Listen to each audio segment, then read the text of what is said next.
Hey everybody, welcome back to Kristi Lee, A Better Me. I know it's been a minute since I've posted something. I think March was the last time I posted a video, but I kind of wanted to bring you up to speed, the things that have gone right, the things that have gone wrong, where I am currently, and we've got a lot to catch up on. So stay tuned and we'll get started.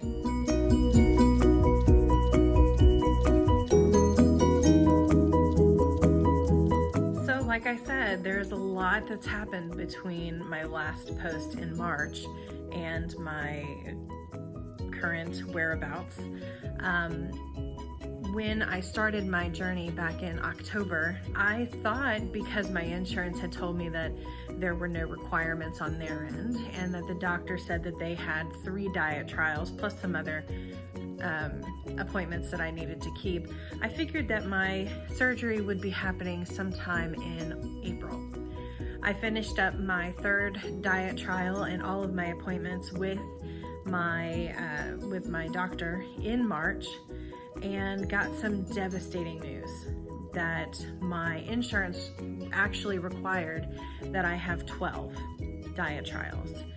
And I kind of rebelled, honestly. I rebelled because I was like, you know what? I did what I thought I was supposed to do. My insurance said absolutely no requirements, she's good to go. And then come to find out, no, you actually need to do 9 more of what you have been doing. So my options were to either do it once a month for 9 months and not have my surgery until 2023, which was unacceptable.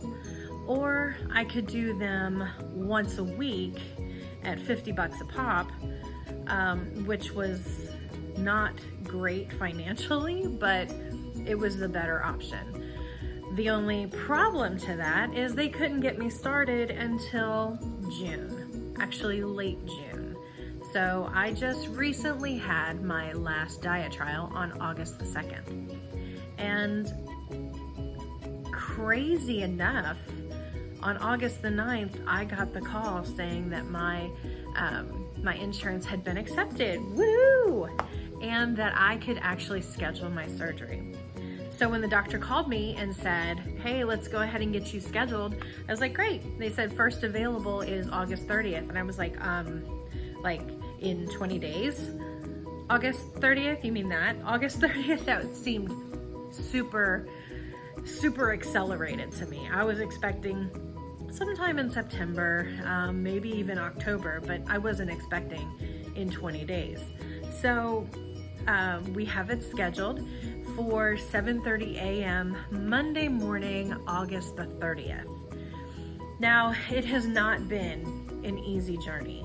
I will show you a picture, a before and after picture, and this shows you the progress that I've made. I mean, you can see from the first orange shirt to the second orange shirt that I'm actually making progress size-wise, but I'm not making any progress weight-wise. That could be for a couple of reasons. I've been forcing myself to move more.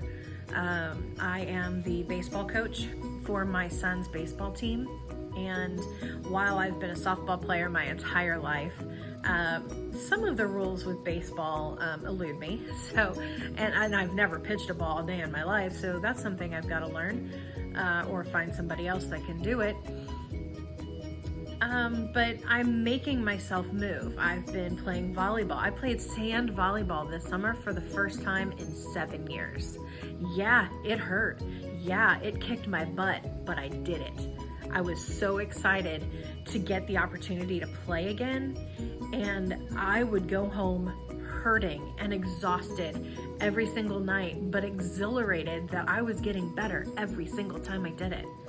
I played softball, this season, or the seasons in the past when my weight was at its highest. I was only really just batting and somebody would have to run for me. Now that still happened. I'm not the fastest person, I'm not as stealthy as I look, but I would get the hit and then somebody would run for me. But I actually played the field this year, which required me to stay engaged. It required me to move while I was on the field. And that is something that in the past I would have shied away from, being at my highest weight. So a lot of good has come out of the extended amount of time between my expected surgery date back in April and my actual surgery date in August. Like I said, I made myself move. I don't just come home and sit after work and be exhausted. I'm not saying I don't do it ever, but I don't do it as regularly as I did. I'm cooking more at home. And that's something else that I'm going to be sharing with you. Some recipes that I've come across, how my family reacts to it. I've got two very, very picky eaters that don't really like Mama's cooking, but they're trying it. And the more they try it, the more they'll develop that taste. That's my hope anyway. So, a lot of good things have come out of my forced weight. But the best thing now is that I'm going to have my surgery.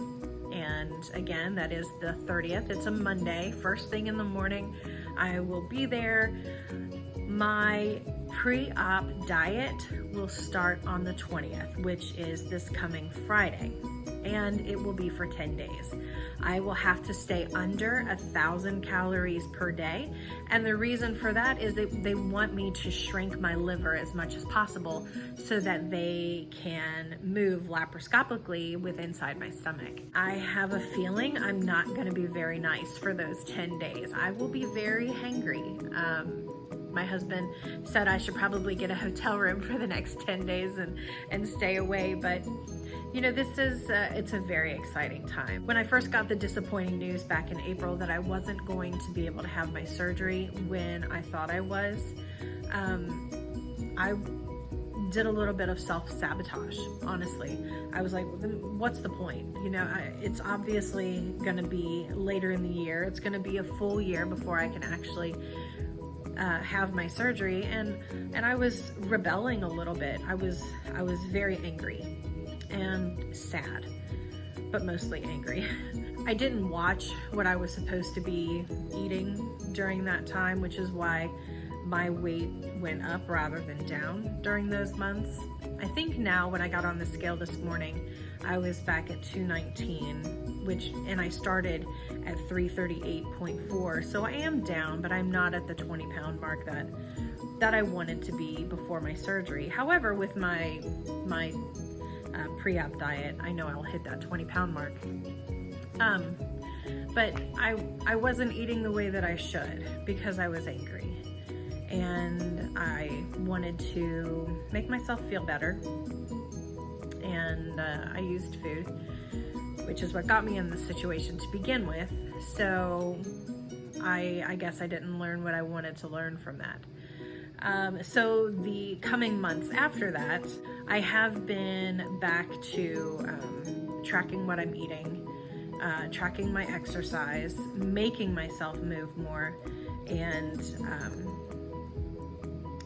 allowing myself some forgiveness when I do slip up, and then, getting right back on my plan. So I always keep my big why in the front of my mind, and my big why is my kids. It is in their best interest for them to have a healthy mom. It's not just having a skinny mom, it's having a healthy mom. I want to be able to keep up with my kids. I want to be able to teach them the best things about nutrition. And I feel like a hypocrite not practicing what I preach. So my big why is my family, and I always keep that in my head. Why are you doing this? Because back in March or April, I was ready to give up and say, you know what, forget this. My husband from the beginning, he supported my plan, but I think that he honestly felt like, she'll talk herself out of it. She'll do it the natural way, which with Hashimoto's disease, it doesn't work. But he's come around to being extremely supportive, and he's been the one that says a couple of times now, well, when you have your surgery, he's starting to understand it's not just about the quick fix, it's about the long term. But that's where I am, and I wanted to let you all know that I'm excited. So I will post again next Saturday or Sunday with my updates, because I will have started my pre-op diet by then. I will let you know how it's going. I will post again either a day before, day of, maybe even day after. My best friend just recently had her weight loss surgery in April, and she said that first 12 hours is the worst. So I don't know how willing I will be to share in those first 12 hours after my surgery, but we'll see. I might be great. We'll see.